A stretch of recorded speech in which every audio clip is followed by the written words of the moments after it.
Your dog has a second life, one you've never seen. Your neighbor has. What time the barking starts, how long it lasts, which days are worse. They've heard it through the wall, because they're there and you never are. You turn the key. The house is quiet. Nothing chewed, nothing knocked over. Your dog lifts his head from the couch, calm, maybe a little pleased to see you. You set your bag down, already relieved. Another easy day, you think. You scroll through the rest of your evening without a second thought about the 8 hours that came before it. What security cameras left running in empty houses have actually caught is stranger than that, and it means quiet and fine might not be the same thing at all. Sometimes, the quiet isn't relief. By the end of this, you may never look at a calm, undamaged living room the same way again. It's a completely reasonable assumption. No mess, no noise when you walk in, dog looks relaxed, case closed. Most owners never think about it again. It's also the exact assumption that's easiest to get wrong, in a way that costs your dog the most and you the least. Dogs who genuinely struggle with being alone tend to start fast barking or whining within a few minutes, something chewed or scratched at within about 10. Then, often, it goes quiet. From the next room or through a neighbor's wall, that quiet sounds like relief. Fast forward the footage. Bark, quiet on, fast forward. It looks almost like breathing hour after hour, with nobody there to see any of it. Watch that same dog over a longer stretch, the quiet doesn't hold. Every 20 to 30 minutes or so, another burst, then quiet again, not settling. Cycling. Now picture a dog who genuinely doesn't struggle with this at all. Left alone, he mostly just rests, lies down, dozzes, occasionally checks his water bowl, shifts position the way anyone does when they're simply comfortable in their own space. He rests because he's comfortable, not because he's pretending. From the doorway, both of those dogs can look exactly the same to you. Same posture on the couch. Same soft look up when you walk in. Nothing about that moment tells you which 8 hours he actually had. To understand what really separates those two dogs, it helps to look at an old, unrelated experiment. In the 1960s, psychologist Martin Seligman exposed dogs to a stressful situation they couldn't escape, no matter what they tried.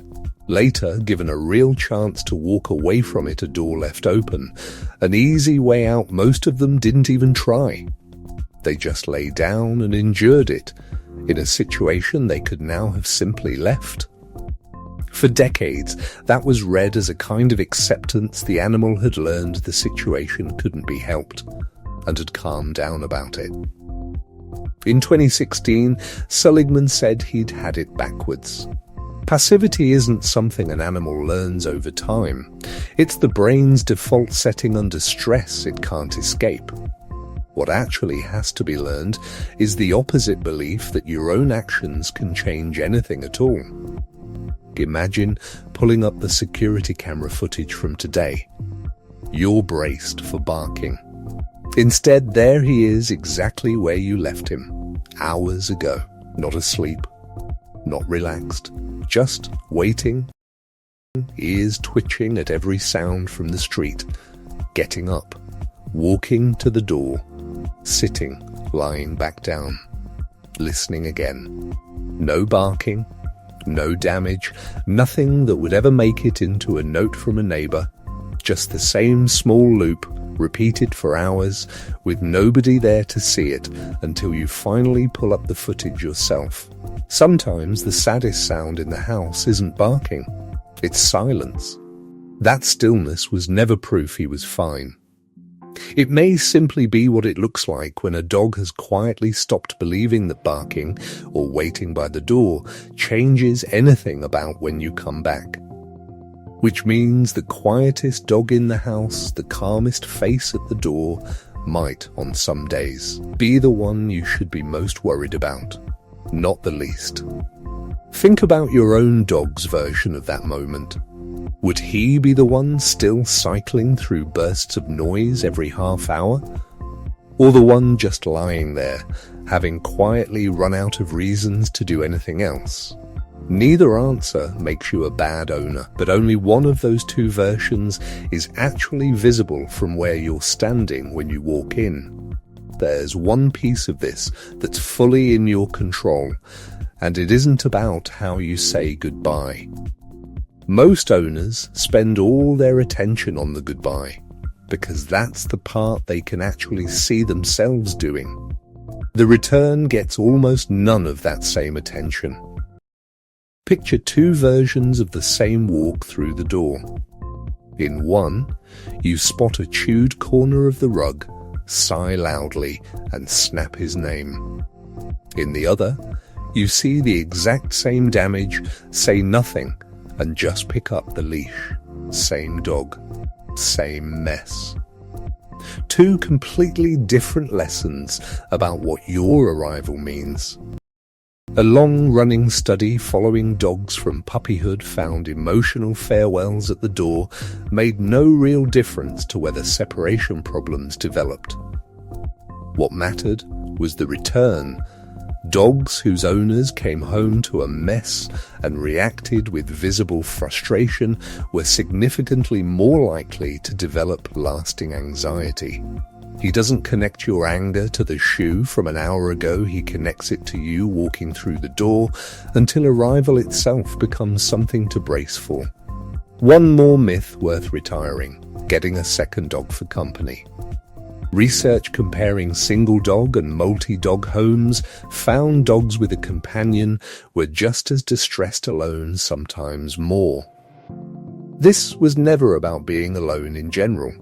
It's about missing one particular person. So the easiest real change isn't the goodbye, and it isn't a second pet.